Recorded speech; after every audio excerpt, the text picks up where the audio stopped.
أما بعد فقد قال الله تعالى في كلامه المجيد وفي فرقانه الحميد. أعوذ بالله من الشيطان الرجيم. بسم الله الرحمن الرحيم. إنما يتذكر أولو الألباب. وجاء في الحديث عن النبي صلى الله عليه وسلم أنه قال: الكيس من دان نفسه وعمل لما بعد الموت. وقال تعالى مخبرا وآمرا: إن الله وملائكته يصلون على النبي يا أيها الذين آمنوا صلوا عليه وسلموا تسليما. درود إبراهيم পড়ি সবাই। اللهم صل على محمد وعلى آل محمد كما صليت على إبراهيم وعلى آل إبراهيم إنك حميد مجيد. اللهم بارك على محمد وعلى آل محمد كما باركت على إبراهيم وعلى آل إبراهيم إنك حميد مجيد. হাজারো ব্যথা বেদনার পরে ফিরে আসনি তুমি আপন ঘরে। দিনের আলো তুমি ছড়িয়ে দিতে চলে গেলে মদিনায় মক্কা ছেড়ে। হে রাসূল তোমাকে ভুলি আমি কেমন করে। হে রাসূল তোমাকে ভুলি আমি কেমন করে।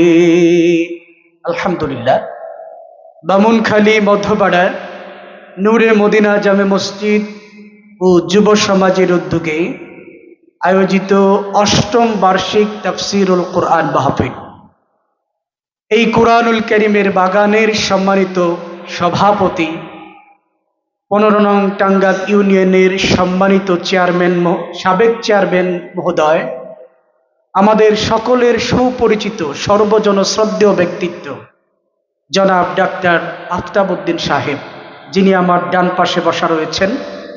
আল্লাহ তাআলা ওনার শরীরটাকে সুস্থ রাখুন, ওনার মানসিকতাটাকে আরো বড় করে দিন, ওনার সম্মানকে আরো বুলন্দ করে দিন। সকলে পড়ছি আমিন। সম্মানিত হাজিরিন, আলোচনার শুরুতে মন প্রাণ উজাড় করে দিয়ে সেই মহান রবের দরবারে শুকরিয়া জ্ঞাপন করি, যেই মহান আল্লাহ তাআলা আমাদেরকে এই কোরআনের বাগানে আসার মতো তৌফিক দান করেছেন। শুকরিয়া জ্ঞাপন করছি, পড়ছি আলহামদুলিল্লাহ। সালাতু সালাম পেশ করছি মানবতার মুক্তির দূত আমাদের প্রিয় নবী মুহাম্মদুর রাসূলুল্লাহ সাল্লাল্লাহু আলাইহি ওয়াসাল্লামের প্রতি। এই যে ছেলেরা, এই কথা বলতেছে, কথা বলবেন আপনি। সম্মানিত হাজিরিন, মাগরিবের পর থেকে অদ্যাবধি পর্যন্ত উলামায়ে হযরতের মুখ থেকে আপনারা কোরআনুল কারীম এবং হাদিস থেকে আলোচনা শুনতেছিলেন। আমার পূর্বে মুফতি সিরাজুল ইসলাম, সিরাজুল আরিফিন ভাই খুব চমৎকার ভাবে আখিরাত সংক্রান্ত কথা বলতেছিলেন। আপনাদের এলাকার সন্তান, আমিও খুব দূরের মানুষ না, আপনাদেরই পাশের আঙ্গারি গ্রামের একবারে শেষ প্রান্তে আমাদের সম্মানিত আফতাবউদ্দিন সাহেবের বিয়াই না, মহিউদ্দিন চেয়ারম্যান সাহেব বিয়াই লাগে না, তালই, তো ওনার তালই মফিজউদ্দিন চেয়ারম্যান সাহেব মারা গেছেন, আল্লাহ ওনাকে জান্নাতবাসী করুন, বলি আমিন। মুরব্বীরা যারা আছেন তারা ওনারা চিনেন, ওনার বাড়ির কাছেই আমার বাড়ি। তো সেই হিসাবে আমিও আপনাদের এলাকারই সন্তান, আপনাদের সামনে খুব দীর্ঘ সময় কথা বলবো না, সংক্ষিপ্ত সময় কথা বলবো। কথা বলার সময় আপনাদের কাছ থেকে দুইটা জিনিস দাবি করতেছি, দুইটা জিনিস অনুরোধ করতেছি, দুইটা জিনিস দরখাস্ত করতেছি। এক নাম্বার, আমার কথাগুলি আপনারা একটু মনোযোগী হয়ে শুনবেন, পারবেন না ইনশাল্লাহ? দুই নাম্বার, মাঝে মাঝে আপনাদেরকে যদি কোনো প্রশ্ন করি তাহলে ইনশাআল্লাহ কিছুটা হলেও উত্তর দেওয়ার চেষ্টা করবেন, পারবেন তো? সম্মানিত ভাইরা আমার, যেই গল্পটা আমি সব জায়গায় বলি এটা আপনাদের সামনেও বলি, আলোচনা শুরু করি। যদি মনোযোগী না হন তাহলে অবস্থাটা কেমন হবে? ছোটবেলায় গল্প পড়ছিলাম, বর্তমানের যে প্রতিষ্ঠানগুলি আছে এগুলি সব বিল্ডিং হয়ে গেছে, এক সময় কিন্তু বেড়ার প্রতিষ্ঠান ছিল এবং মাটি ছিল মেঝে। ওই মাটির মেঝেতে অনেক সময় ইঁদুরের গর্ত থাকতো না ভাই? এক দুষ্ট ছেলে পিছনের বেঞ্চে বসে ওই ইঁদুরের গর্তের মধ্যে ইঁদুর ঢুকে বের হয়, ঢুকে বের হয়, এদিকে অপলক দৃষ্টিতে তাকিয়ে আছে, আর এদিকে স্যার ক্লাসের মধ্যে অঙ্ক বুঝাচ্ছে। স্যার ভাবলেন একেবারে শেষের ছাত্র বল্টু, ও বড় দুষ্ট, কোনোদিন মনোযোগী থাকে না, আজকে একটু জিজ্ঞেস করে দেখি তো এতক্ষণ পর্যন্ত যে অঙ্ক বুঝাইলাম ও কিছু বুঝছে কিনা। তখন স্যার বল্টুরে ডাক দিয়া বলল, বল্টু, এতক্ষণ পর্যন্ত যে তোরে অঙ্ক বুঝাইলাম তোর মাথায় কি কিছু ঢুকছে? তখন ওই বল্টু বলে, স্যার মাথা পুরাটাই ঢুকছে, লেঙ্গুরটা খালি বাহি আছে। বুঝে নাই মনে হয়? আচ্ছা বলেন তো, এই ঘটনা দিয়ে আমরা বুঝলাম বল্টু কি স্যারের দিকে মনোযোগী ছিল নাকি ইঁদুরের দিকে মনোযোগী ছিল? ইঁদুরের দিকে মনোযোগী থাকার কারণে ইঁদুরের মাথা পুরোটা ঢুকছে, অঙ্ক তার মাথায় ঢুকছে কিনা এটা তার মাথার মধ্যে খেয়াল নাই। এখন আপনারা যদি মনোযোগী না হন তাহলে আমি যে আলোচনা করব এটা হয়তো আপনারা নাও বুঝতে পারেন। এজন্য অনুরোধ করব একটু মনোযোগী হওয়ার জন্য। সম্মানিত ভাইয়েরা আমার, আমার আলোচ্য বিষয় থাকবে আজকে, আমাদের সমাজে এমন কিছু বুদ্ধিমান মানুষ আছে যারা দুনিয়ার জিন্দিগিতে এমন কিছু কাজ করে অতিরিক্ত বুদ্ধিমান শাস্তি গিয়া, যেই কাজগুলো দুনিয়ার জিন্দিগিতে তাদেরকে সাময়িক উপকার দিলেও কিয়ামতের ময়দানে তাদেরকে ভয়াবহ বিপদের সম্মুখীন করে দেবে। বুঝেন নাই মনে হয়? মানে তারা এত বুদ্ধিমান, বুদ্ধি করতে গিয়া দুনিয়ার জমিনে এমন কিছু কাজ করে যেই কাজ দুনিয়ার জিন্দিগিতে তাদেরকে সামান্য সফলতা দিলেও পরকালের জিন্দিগিতে তাদেরকে এই কাজটাই বিরাট বড় ক্ষতির সম্মুখীন করে দেবে। এইরকম কয়েকটা কাজ নিয়ে আপনাদের সামনে আলোচনা করব। আমার আলোচ্য বিষয় কি আপনারা বুঝতে পারছেন? আচ্ছা, আমার আলোচ্য বিষয়ে ঢোকার আগে ছোট্ট একটা মজার গল্প বলি, তাহলে আপনাদের আলোচনা বুঝতে সুবিধা হবে। এক ভদ্রলোক ঢাকা থেকে চিটাগং যাবে ট্রেনে। তো আপনারা জানেন ট্রেনের মধ্যে কিন্তু অনেক সময় আগে ভাগে টিকিট কাটার সিস্টেম আছে। ওই ভদ্রলোক ঢাকা টু চিটাগং এর একটা টিকিট কেটে তার স্ত্রীকে আয়সা বলল, ওগো শুনছো, আগামীকালকে আমরা ঢাকা থেকে চিটাগং যাব, এই জন্য তোমার আর আমার দুইজনের দুইটা টিকিট কেটে নিয়ে আসছি। এই দুইটা টিকিট খুব যত্ন করে রেখে দাও, আগামীকালকে আমাদের কাজে লাগবে। এই ভদ্র মহিলা যথারীতি যত্ন করে টিকিট রেখে দিলেন। তারা দুজন পরের দিন ট্রেনের মধ্যে উঠলেন ঢাকা থেকে চিটাগং এর উদ্দেশ্যে। বলেন তো, টিকিট চেক করার জন্য টিটি আছে না ভাই? আপনারা বলাকা দিয়া কোনোদিন ময়মনসিংহ যান নাই, টিটি ধরে না? এইরকম টিটি আইসা বলল, স্যার আপনার টিকিট দেন। তখন ওই ভদ্রলোক তার স্ত্রীর কানে কানে ফিসফিসিয়া বলে যে টিকিট যে গতকালকে দিছিলাম টিকিট দুইটা দাও। ওই বেচারি বলতেছি, টিকিট তো বাইথ আইছি। বাইথ হইছো মানে? আমনে না কইছুন যত্নইরা থইতাম, আমি তো ফ্রিজের ভিতরে থইয়া তালা মাইরা থইছি। আচ্ছা বলেন তো, এই যে ভদ্রলোক তাকে বলছিলেন যত্ন করে রাখার জন্য, যত্নের ব্যাপারে এই মহিলার কি কোনো ত্রুটি করছে? বুঝেন নাই মনে হয়? এই টিকিট যত্নে রাখার ব্যাপারে ওই মহিলাকে কোনো ত্রুটি করছে? কিন্তু এই যত্নের কারণে তার কোনো উপকার আইছে? বুঝেন নাই মনে হয়। সম্মানিত ভাইয়েরা আমার, এই যে ভদ্র মহিলা যত্ন করতে গিয়া টিকেটটাকে তার সিন্ধুকের ভিতরে অথবা ফ্রিজের ভিতরে তালা মেরে দিয়েছে, কিন্তু যখন তার প্রয়োজন পড়েছে তখন টিকেটটাকে না দেখানোর কারণে অবশ্যই তাকে ট্রেন থেকে নামায়া দিয়েছে। হয়তো নামায়া দিছে, নয়তো তাকে অর্থদণ্ড জরিমানা ধরছে, ঠিক না? সম্মানিত ভাইয়েরা আমার, আমাদের দুনিয়ার জিন্দেগিতে এমন কিছু মানুষ আছে যারা দুনিয়ার জিন্দেগিতে এমন কিছু কাজ করে, তারা মনে করে দুনিয়ার জিন্দেগিতে এই কাজগুলো করার কারণে তারা অনেক চালাক হয়ে গিয়েছে, কিন্তু তাদের এই চালাকি করার কারণে কাল কিয়ামতের ময়দানে তাদের বোকামির কারণে জাহান্নাম নামক জেলখানায় তাদেরকে যেতে হবে। দুনিয়ার জিন্দেগিতে তারা মনে করতেছে অনেক চালাকিয়ামানি করতেছি, কিন্তু এই চালাকিয়ামানির কারণে কিয়ামতের ময়দানে তাদেরকে জাহান্নামে যেতে হবে। এই রকম একটা চালাক আপনাদের সামনে পরিচয় করায় দেই। এই 1 নম্বর চালাকের নাম হইল বেনামাজি। 1 নম্বর চালাকের নাম কি? বেনামাজি। আপনি বেনামাজিকে প্রশ্ন করবেন, ভাই তুমি যে নামাজ পড়ো না কে লেগে গো? তখন বেনামাজি কব, নামাজ পড়ে কেডা কি হচ্ছে রে? এরকম প্রশ্ন করে না? এই বেনামাজির চিন্তা হলো, দুনিয়ার জমিনে তো কোনোদিন নামাজ পড়ে কেউ কিছু করেছে দেখতে পাই নাই। আপনাদের এই নূরে মদিনা জামে মসজিদের মধ্যে নামাজ পড়ার জন্য, নামাজ পড়ার পরে আপনাদের এলাকার চেয়ারম্যান এবং মেম্বার কোনোদিন 10 টাকা 20 টাকা করে দিয়েছে, এইরকম কোনো প্রমাণ আপনাদের কাছে আছে নাকি? বুঝেন নাই? মানে নামাজ পড়ার পরে, নামাজ পড়ার কারণে হাদিয়া স্বরূপ 100-200 টাকা করে আপনাদের হাতে দিছে, এরকম কোনো প্রমাণ আছে? এই বেনামাজি ব্যক্তি বলে, আমি যে নামাজ পড়তে মসজিদে যাব, যেই সময়টা মসজিদে ব্যয় করব, এই সময়টা যদি আমার ক্ষেতের মধ্যে কাজ করি আমার ক্ষেতের কাজ এগিয়ে যাবে। আমি যদি বাড়ির মধ্যে কাজ করি তাহলে আমার বাড়ির কাজ এগিয়ে যাবে।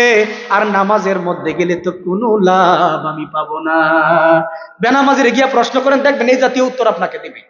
আবার অনেক সময় বেনামাজিরে যদি বলেন, এ ভাই আয়েন নামাজ পড়ি, তখন কবে শরীরটা বেশি বালা না, এরকম উত্তর দেয় না? শৈল বেশি বলে না মানে কি? এই লোকটার কি মহিলাদের মতো কোনো প্রবলেম হয়েছে কোনো? না, মূলত এগুলি হচ্ছে মিথ্যা ঠুনকো অজুহাত। মানে নামাজ না পড়ার জন্য কত জাতের অজুহাত যে দেয়। আপনি বেনামাজির কাছে দেখলে, আপনি যদি বলেন বেনামাজির কাছে, অন্তত 10 খানা অজুহাত আপনার সামনে এসে হাজির করবে। অথচ বলেন তো, কিয়ামতের ময়দানে এরকম কোন অজুহাত কি আল্লাহর দরবারে কাজে লাগবে? প্রিয় ভাইয়েরা আমার, মিসকাতুল মাসাবি শরীফে আল্লাহর রাসূল বলেন, আউয়ালু মা ইউহাসাবু বিহিল আবদু ইয়াউমাল কিয়ামাতিস সালাহ। কিয়ামতের ময়দানে বান্দার কাছ থেকে আমলনামার হিসাব যখন নেওয়া শুরু করে দেবে, সর্বপ্রথম নামাজের হিসাব দিতে হবে। কিসের হিসাব দিতে হবে? নাসাইতে হাদিস আসে, আল্লাহর রাসূল বলেন, ইন্না আউয়ালা মা ইউহাসাবু বিহিল আবদু বিসলাতিহি ফাইন সালাহাত ফাকাদ আফলাহা ওয়া আনজাহা ওয়া ইন ফাসাদাত ফাকাদ খাবা ওয়া খাসিরা। আল্লাহর রাসূল বলেন, কিয়ামতের ময়দানে বান্দার কাছ থেকে আল্লাহ তাআলা সর্বপ্রথম নামাজের হিসাব নেওয়া শুরু করে দেবে। যেই ব্যক্তি নামাজের হিসাবটাকে পরিপূর্ণরূপে দিতে পারবে, ওই ব্যক্তি কিয়ামতের ময়দানে বিজয়ী হয়ে যাবে। সুবহানাল্লাহ বলেন। নামাজের হিসাব যদি আপনি সঠিকভাবে দিতে পারেন, তাহলে আপনাকে বিজয়ী ঘোষণা করা হবে, তার মানে আপনার জন্য জান্নাত বরাদ্দ হয়ে যাবে।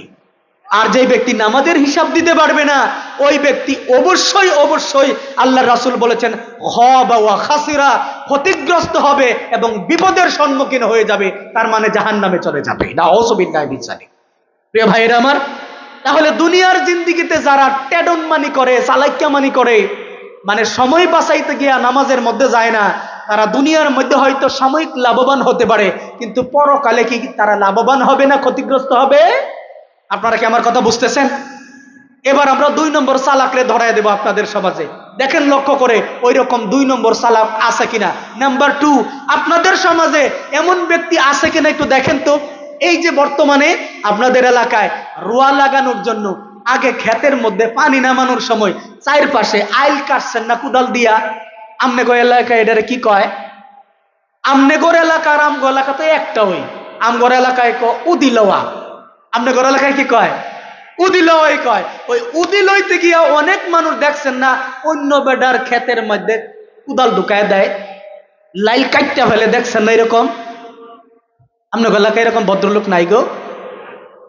দেখেন, এই যে যে ব্যক্তি উদিলইতে গিয়ে আরেকজনের লাইল কেটে ফেললো, তার মাকসাদটা কি?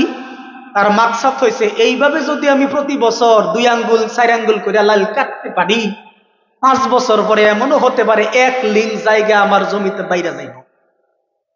আচ্ছা, এরকম চিন্তা কি এই বেটার মাথাত নাই গো? না, পিছনের বাইরা কথা বুঝেন নাই আমার। এই যে সে লাইল কাটতেছে, এই মাকসাদ কি? তার ক্ষেত একটু হলেও তো বড় হবে, তাই না? আমার মা বলছিল একদিন, লাইল কাটতে গিয়া এরা যে ধান হইব, এই ধানের চাইল দিয়া নাকি বিলাইয়ের পেট ভরে না। আমি জানি না, মই মুরব্বির কথা সত্য হতে পারে। বলেন, লাইল কাটতে কাটতে আপনি যতটুকুই নেন, আপনি কয় মন ধান বেশি পাইবেন বলেন তো? কথা বুঝেন নাই? তাহলে যে ব্যক্তি লাইল কাটলো, তার মাকসাদ হলো দিনে দিনে দিনে তার ক্ষেতটা বড় হয়ে যাবে। কিন্তু আখেরাতে তার কি হবে? আসেন, আল্লাহ রাসূল সাল্লাল্লাহু আলাইহি ওয়াসাল্লাম বলেন, মান আখাযা শিবরান মিনাল আরদি যুলমান ফা ইন্নাহু ইতাওয়াকুহু ইয়াউমাল কিয়ামাতি মিন সাবঈ আরাদিনা। বুখারীর হাদিস। রাসূল বলেন, কোন ব্যক্তি যদি 1 শিবরান পরিমাণ, মানে 1 বিগত পরিমাণ, এই আঙ্গুলের মাথা এই আঙ্গুলের মাথা এতটুকু জায়গা যদি কেউ অন্যের কাছ থেকে জুলুম করে নিয়ে যায়, কিয়ামতের ময়দানে সপ্ত আসমান জমিনের মাটি তার গলার মধ্যে ঝুলাইয়া দেওয়া হবে। নাউজুবিল্লাহ বলবেন না? সম্মানিত ভাইয়েরা আমার, সপ্ত আসমান এবং জমিনের মাটিগুলো আপনার গলার মধ্যে ঝুলাইয়া দিবে। ব্যাপারটা আপনার কাছে সহজ মনে হতে পারে, কিন্তু আদতেও সেটা সহজ নয়। সপ্ত আসমান জমিনের মাটি দূরের কথা, আপনার গলার মধ্যে যদি 1 ঢেলা মাটি, এইরকম 1 মণ ওজনের একটা মাটি আপনার গলার মধ্যে ঝুলিয়ে দেয়, আমাকে বলুন তো আপনি কতটুকু পর্যন্ত নিয়ে যাইতে পারবেন? অথচ আল্লাহর রাসূল বলেন, কিয়ামতের ময়দানে সপ্ত আসমান জমিনের মাটি ওই লোকটার গলার মধ্যে ঝুলাইয়া দেবে, আর পিছনে আগুন, ফেরেশতারা, জাহান্নামের ফেরেশতারা আগুনের চাবুক দিয়া আপনাকে পিটাতে থাকবে আর বলতে থাকবে, দুনিয়ার জিন্দেগিতে তুমি যেমন করে অপর ভাইয়ের জমি কেড়ে নিয়েছিলে, তোমার তো জমিরই দরকার ছিল, নাও কত জমি দরকার, সকল জমি তোমাকে দিয়ে দেওয়া হলো। আপনি কতটুকু নিতে পারবেন ভাই? সহিহ মুসলিমে একটা হাদিস আসছে, সাঈদ ইবনে যায়েদ রাদিয়াল্লাহু তাআলা আনহু নামে একজন সাহাবী, তার প্রতিবেশী আরওয়া নামে একজন মহিলা। আমাদের এলাকার মধ্যে খুরমুখিয়া মহিলা আছে না গো? খুরমুখিয়া বুঝেন? মানে তার মুখটা যা কয় মনে হয় যেন জুতা দিয়া বাইরেইতেছে, এরকম মহিলা আছে না? তো সাঈদ ইবনে যায়েদ রাদিয়াল্লাহু তাআলা আনহু আরওয়া নামক একজন খুরমুখিয়া মহিলার লগে ঝগড়া হইল। কি নিয়া ঝগড়া? ওই জমি নিয়া, আপনার সীমানা নিয়া ঝগড়া হইছে। ওই মহিলা বলতেছে, এই সীমানা যেখানে তুমি গাড়ছো এইখানে আমরা একটু পাই। সাঈদ ইবনে যায়েদ রাদিয়াল্লাহু তাআলা আনহু ওই তার ছেলে মেয়ে যারা আছে তাদেরকে বলে, এই ছেড়ে দাও, তাকে ছেড়ে দাও। এবং তিনি আল্লাহর কাছে দোয়া করলেন, আল্লাহ, আরওয়া যদি মিথ্যা কথা বলে থাকে তাহলে আপনি তার চোখটাকে অন্ধ করে দেন আর তার ঘরের মধ্যে তার কবর রচনা করে। একজন সাহাবী বলতেছে আরেকজন মহিলা সাহাবীকে, উনিও কিন্তু মুসলমান সাহাবী ছিলেন। তো যেই বর্ণনাকারী হাদিস বর্ণনা করতেছেন তিনি বলেন, আমরা দেখেছি কিছুদিন পরে আরওয়ার চোখের আলো আল্লাহ তাআলা কেড়ে নিয়েছেন, এবং আরওয়া যখন রাস্তা দিয়ে হাঁটতো তখন দেয়ালে ধরে ধরে ধরে ধরে হাঁটতো, এবং এখানে সেখানে সে মাথায় বাড়ি খাইতো। আর একদিন এরকম হাঁটতে হাঁটতে হাঁটতে হাঁটতে আর বাড়ির উঠানের মধ্যে একটা গর্ত খনন করা ছিল, এই গর্তের মধ্যে পড়ে গিয়ে সে মারা গিয়েছে। তাহলে সাঈদ ইবনে যায়েদ রাদিয়াল্লাহু তাআলা আনহুর দোয়া কি কবুল হয়েছে না গো? একজন সাহাবীর দোয়া যদি এই জমি সংক্রান্ত ব্যাপারে কবুল হতে পারে আরেকজন সাহাবীর বিরুদ্ধে, তাহলে আপনি যদি জুলুম করে আরেক বেটার ক্ষেত কাইরা নেন, তাহলে ওই বেটার দোয়া কি আপনার বিরুদ্ধে কবুল হবে না?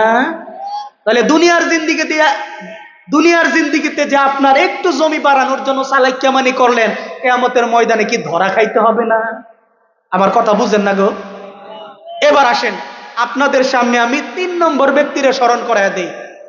3 নম্বর ব্যক্তি আমনে এলাকার মধ্যে আছে কিনা আমি জানি না। 3 নম্বর ব্যক্তির নাম হলো সুদখোর ব্যক্তি। কি ব্যক্তি? সুদখোর ব্যক্তি। সুদের ব্যাপারটা এত জটিল, আপনাদেরকে সহজে উদাহরণ দিয়া বুঝায়। আমার সামনে মুরব্বীরা যারা, তার আগে বলি, আমার কথা বুঝতেছেন? আমার সামনে আপনারা মুরব্বীরা যারা আছেন, আমরা যখন ছোট আছিলাম তখন মা কইতো লবণ শেষ হয়ে যাইতো, তো কইতো তখন জেডির বাইর থেকে এরা লবণ লইয়া, তখন যেই জিনিস দিয়া লবণ আনতাম ওইটার নাম কি আছিল? নিমুকদানি। কাছের একটা পাত্র ছিল, তো জেডির কাছ থেকে গিয়ে এরা লবণ আনতাম। লবণ আনতো দুই ভাবে, একটা হয়েছে মুড়ি মুড়ি, মানে হচ্ছে ওই মুখ বড় জোর, আর একটা ছিল একটু উপরে, এটারে কইতো টুপ তুললে। আপনারা কি কইতেন?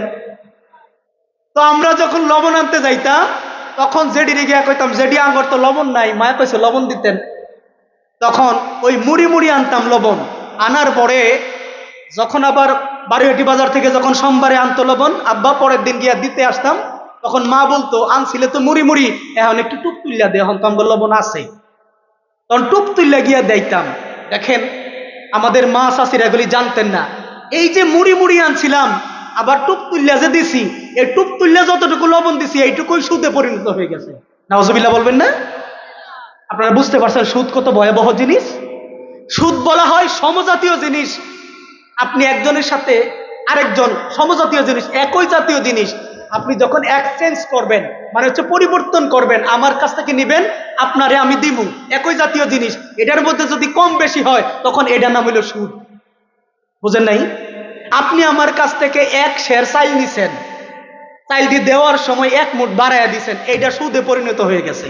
সুদ কিন্তু খুব মারাত্মক জিনিস।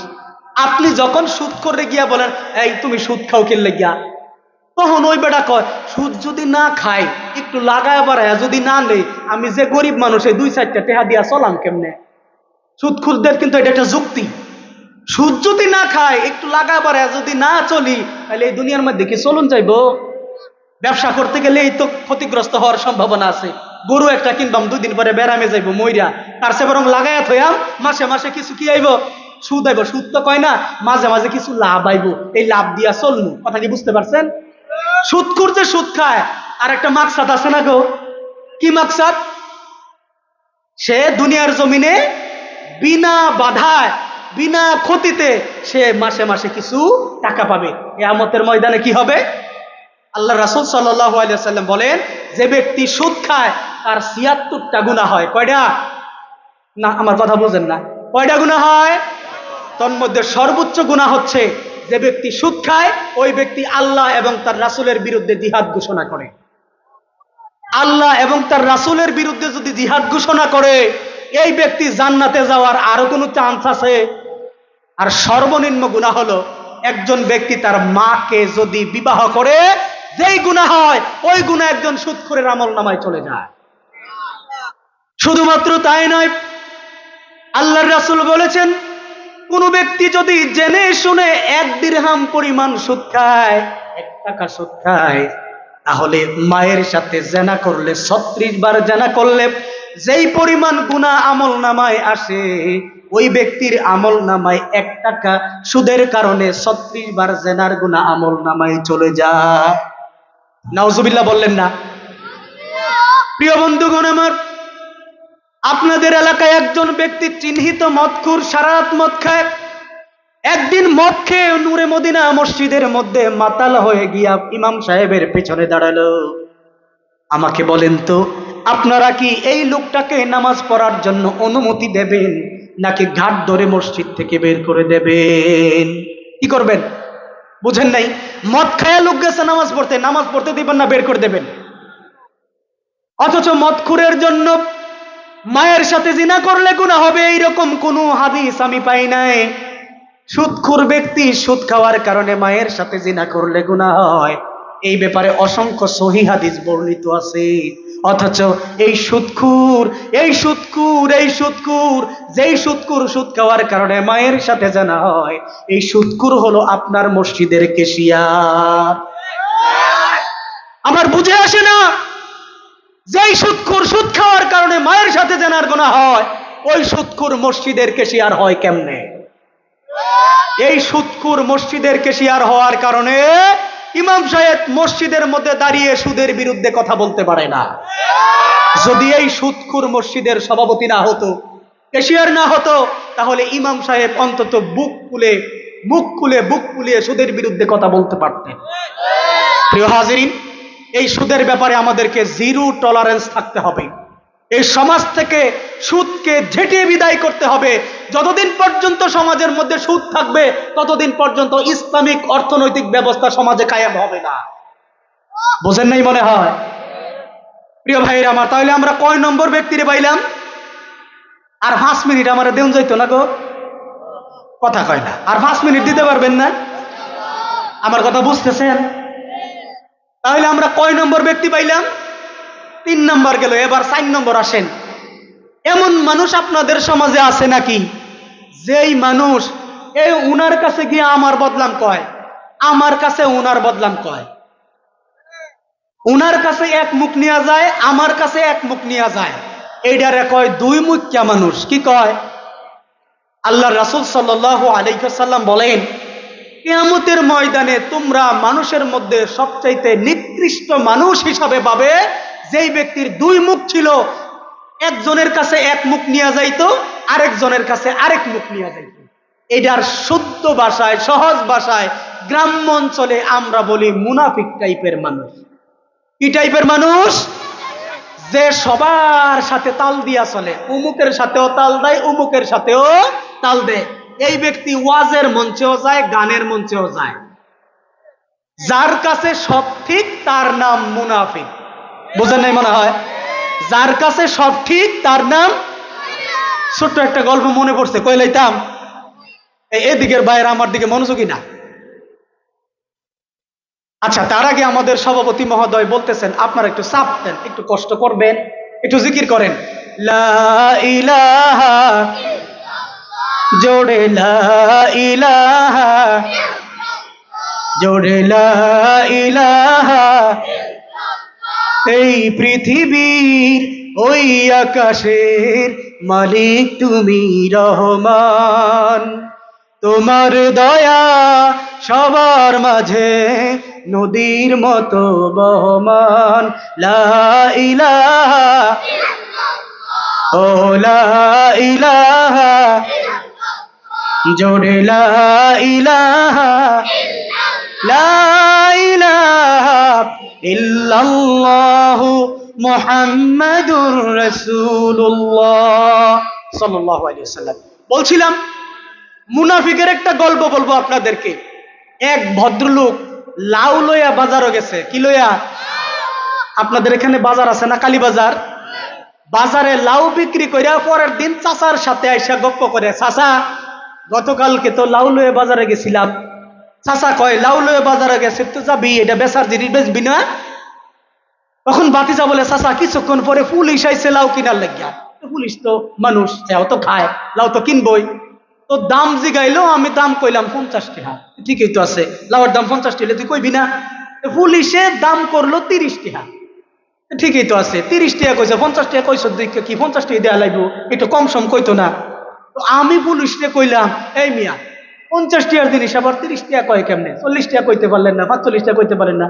ও ঠিকই তো কইছস, এর লাগে ওর 20 টাকা কম কইবো, 5-10 টাকা কম কইলি না কইতারে। পুলিশে না আমার এই কথা হইন আমার উপরে চড়ছে, রাগছে, খুব রাগ করতো না? তুই আইনের উপরে কথা কইতাছস, আইনের লোকের সাথে বার্গেটিং করতেছস, রাগ করতো না? আমিও পুলিশের চোখের দিকে একটু রাগান্বিত চেহারায় চাইলাম, চাইতে না কেরবে, এবারে রাগ দেখাইবো, তোর কি রাগসা কিছু নাই নাকি? পুলিশ কি করলো, আমার রাগ না দেখে, আমার চোখ না দেখিয়া ঠাস করে মারছে এক চর। চর মারতো না? তুই পুলিশের দিকে রেন্না চাইছস, রাগ করিয়া চাইছস। চাচা আমি কেরাম, আমার তো রাগ উঠে পড়ছে, দিলাম পুলিশে উল্টা একটা মাইরা। তা মাইরা দিবি না? তোর কি আত্মাও নাই নাকি, বই থাকবে? পুলিশে কি করলো, আমার চর না খাইয়া আমার হ্যান্ডকাপ করে থানাত লই গেছে না। থানাত নিত না? তুই আইনার গায়ের মধ্যে হাত তুলছস, করছস টাকি। তখন এক রাত না রাখিয়া আজকে সহালে ছাইরা দিছে। ছাইরা দিত না, দেহ লাগতো না, বাতি জানা কার? কথা কি পর্যন্ত বুঝতে পারছেন? এই চাচার কাছে কি কোনো কাজ খারাপ? সে কি দুনো দিকে তাল দিছে না? এইরকম দুনো দিকে তাল দেয় অন্য মানুষ আমাকে সমাজে আছে নাকি নাই? আপনি তারে যদি বলেন, এই তুই দুই দিকে তাল দেস, কারণ কি? কারণ হ্যাঁ কইব, একটু চালাক চতুর না হইলে দুনিয়ার মধ্যে চলুন জানা। বে হইলে যদি একটু মিলামিশা না চলি, তো সমাজের মধ্যে কেডা কোন ফেসো ফেলা ঠিক কি আনা নাই। বুঝা নাই মনে হয়? এই লোকটার নাম হচ্ছে মুনাফিক। এই লোকটার নাম কি? আল্লাহ তাআলা বলেন, ইন্নাল মুনাফিকিনা ফিদ-দারকিল আসফালি মিনান নার। মুনাফিকদের জায়গা হচ্ছে জাহান্নামের সর্বনিম্ন স্তরে। যেখানে কাফের মুশরিকরা থাকবে জাহান্নামের উপরে আর মুনাফিকরা থাকবে সর্বনিম্ন স্তরে। আপনি যে সবার সাথে তাল দিয়া চলেন, মুমিন কোনোদিন সবার সাথে তাল দিতে পারে না। বুঝেন নাই মনে হয়? মুমিন সবসময় সত্যের পক্ষে থাকবে, সে মিথ্যার সাথে কোনোদিন আপোষ করবে না। আর মুনাফিক মাঝে মাঝে সত্যের দিকেও যায়, মাঝে মাঝে মিথ্যার দিকেও দৌড় মারে। এই জন্য মুনাফিকি আচরণ কোনোদিন করা যাবে। তাহলে কয় নম্বর গেল? 1 নাম্বার বেনামাজি, 2 নাম্বার লাইলখুর, 3 নাম্বার সুদখুর, 4 নাম্বার মুনাফিক। 5 নম্বর ব্যক্তির কথা কি বলবো? আর কয়েক মিনিট আছে গো, আপনারা আমার কথা বুঝেন। একেবারে আপনাদের মাতৃভাষায় কথা বলতেছি, এরপরেও যদি না বুঝেন আমি আর কি করতাম গো। প্রিয় হাজরিন, সর্বশেষ আপনাদের সামনে কয়েকটা প্রশ্ন বলবো। বলেন তো, জমিনটা কার? আসমানটা কার? আমাদেরকে বানাইছে কে? আমাদের ভালো মন্দ, কল্যাণ অকল্যাণ বুঝেন কে? আমাদের জীবনটা পরিচালিত করার জন্য কিভাবে চললে ভালো হবে মন্দ হবে, এটা আল্লাহর চাইতে আরো কেউ বেশি বুঝে? আল্লাহ আমাদেরকে চলার জন্য একটা গাইডলাইন দিছে না গো? এই গাইডলাইনের নাম কি? কোরআন। জমিনটা হলো কার? আইনটা চলবে কার? কোরআনটা কার? আল্লাহর জমিনে আল্লাহর কোরআনের আইন চলবে। এই ব্যাপারে কি আপনাদের কোনো দ্বিমত আছে? আমাদের সমাজে এরকম অসংখ্য নামাজি আছে, যেই নামাজিরা কোরআন দিয়া নামাজ পড়ে, কোরআন দিয়া রোজা রাখে। আল্লাহর জমিনে আল্লাহর দিন প্রতিষ্ঠিত হোক, কোরআন দিয়া বিচার ফয়সালা করুক, এই কথা বললেই তার কপালটা কালো হয়ে যায়। এর কারণ কি?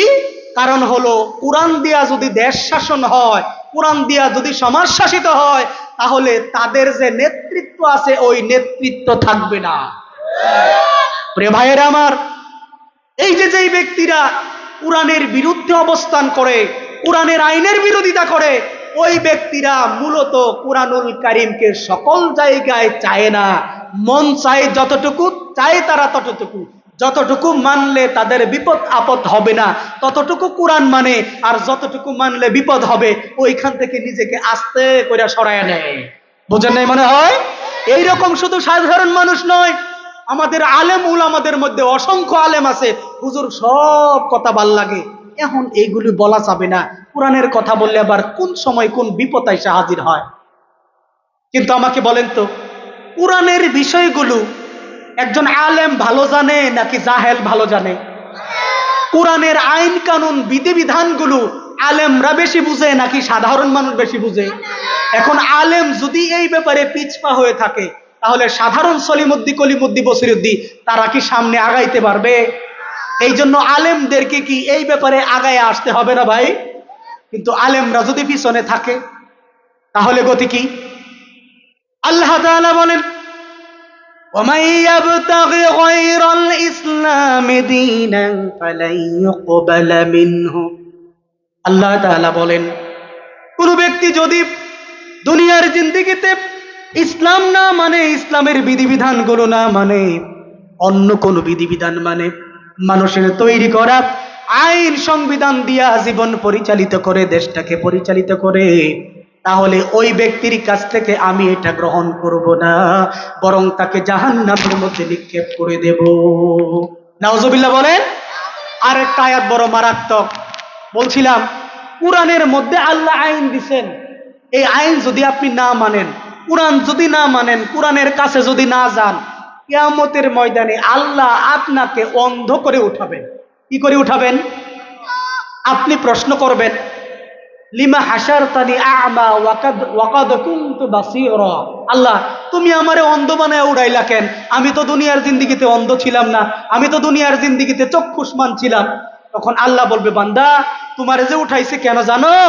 কোরআন তো তোমার কাছে ছিল, কোরআন তো তোমার মসজিদে ছিল, কোরআনটা যে তুমি দেখো নাই, কোরআনের কাছে যে তুমি যাও নাই, কোরআন থেকে যে তুমি দূরে সরে গেছিলা, এই জন্য দুনিয়ার জিন্দেগিতে যেরকম কোরআন থেকে তোমার চোখটাকে বুঝে রেখেছিলে, এই আখেরাতের জিন্দেগিতে তোমাকে আমি অন্ধ করে পাঠাইছি, অন্ধ করে উঠাইছি। বলেন তো, আখেরাতে যদি আপনাকে অন্ধ করে উঠায়, এটা কি আপনার জন্য ভালো হবে নাকি মন্দ হবে? কথা বুঝেন নাই ভাই? তাহলে কোরআনের সাথে থাকবো নাকি কোরআন থেকে দূরে সরে যাব? সম্মানিত ভাইরা আমার, হুজুর চলে এসেছেন। আমার সময় আর 1 মিনিট আছে। এই 1 মিনিটে এতক্ষণ পর্যন্ত যে কথাগুলো আপনাদের সামনে বললাম, ফার্স্ট থেকে এখন পর্যন্ত আরেকবার একটু সামারাইজ বইলা দেই, যাতে আপনাদের মনে করতে সুবিধা হয়। আমি কথা বলছিলাম, আমাদের সমাজে এমন কিছু চালাক আছে যারা দুনিয়ার জিন্দিগিতে চালাক কেমানি করে, কিন্তু আখেরাতের ময়দানে গিয়া ধরা খাবে। এটা আমার আলোচ্য বিষয় ছিল না ভাই? এরকম চালাক পাইছি কয়টা? 5টা। 1 নাম্বার, বেনামাজি ব্যক্তি। যে ব্যক্তি দুনিয়ার জিন্দিগিতে নামাজ পড়ে না, কেন পড়ে না? ওই সময় নষ্ট হবে, কিন্তু কিয়ামতের ময়দানে ধরা খেতে হবে। 2 নাম্বার, যে ব্যক্তি অন্যের জমির লাইল কাটটা ফেলায়, কেন? তার ক্ষেত বড় হবে, কিয়ামতের ময়দানে তাকে ধরা পড়তে হবে। 3 নাম্বার, সুদখোর ব্যক্তি। কেন সুদ খায়? দুনিয়ার মধ্যে সুদ টুদ না খাইলে চলা যায় না, এই ধান্দায় সুদ খায়, কিন্তু কিয়ামতের ময়দানে জাহান্নামে যেতে হবে। 4 নাম্বার, ওই ব্যক্তি যেই ব্যক্তি সবার সাথে তাল দিয়া চলে, মুনাফিক টাইপের মানুষ। কেন? সে মনে করে সবার সাথে তাল দিয়া না চললে দুনিয়ায় চলা যাবে না, কিন্তু কিয়ামতের ময়দানে তাকে জাহান্নামের সর্বনিম্ন স্তরে যেতে হবে। 5 নাম্বার, ওই ব্যক্তি যে ব্যক্তি কোরআনের আইন থেকে, কোরআন থেকে নিজেকে দূরে সরায় রাখে। কেন? কোরআন যদি বিজয়ী হয় তাইলে তার নেতৃত্ব তার থাকে না, কিন্তু কিয়ামতের ময়দানে তাকে আল্লাহ তাআলা কি করবেন? জাহান্নামে নিক্ষেপ করে দিবেন। এই 5 শ্রেণীর মানুষ কি বুঝা পাইছেন? ওমা কথা কয় না? 5 শ্রেণীর মানুষ বুঝা পাইছে? এই 5 শ্রেণীর মধ্যে যদি আমি হুজুর থাকি, আমারে বুঝি আল্লাহ জান্নাত দেবে? তাইলে আপনারা যদি থাকেন, আসেন এই 5 শ্রেণীর কোন এক শ্রেণীর মধ্যে যদি আমরা থাকি, আল্লাহ তাআলার কাছে আমরা তওবা করি, আল্লাহ এতদিন জানি নাই, বুঝি নাই, ভুল করছি, আমাদেরকে মাফ করে দাও। এতক্ষণ পর্যন্ত যে আলোচনা করলাম, ভাঙাচোরা কণ্ঠে, ভাঙাচোরা গলায়, অল্প এলেমে, আমি জানি না আপনাদেরকে কতটা বুঝাইতে পারছি। আমি আমার সাধ্যমতো চেষ্টা করছি, যতটুকু বুঝাইতে পারছি আল্লাহর শুকুর, যেটুকু বুঝাইতে পারি নাই এই জন্য আল্লাহর কাছে ক্ষমা প্রার্থী। সম্মানিত ভাইরা আমার, আসুন আল্লাহ তাআলা আমাদেরকে তৌফিক দান করুক। আমরা যদি এই 5 শ্রেণীর কোন এক শ্রেণীর মধ্যে থাকি, ওখান থেকে আল্লাহ তওবা করে ফিরে আসার তৌফিক দান করুক। সকলে পড়ি আমিন। আসসালামু আলাইকুম ওয়া রাহমাতুল্লাহি ওয়া বারাকাতুহু। মাশাআল্লাহ, জাযাকাল্লাহু আহসানাল জাযা। হযরতের গুরুত্বপূর্ণ নসিহত পেশ করার জন্য মাহফিলের পক্ষ থেকে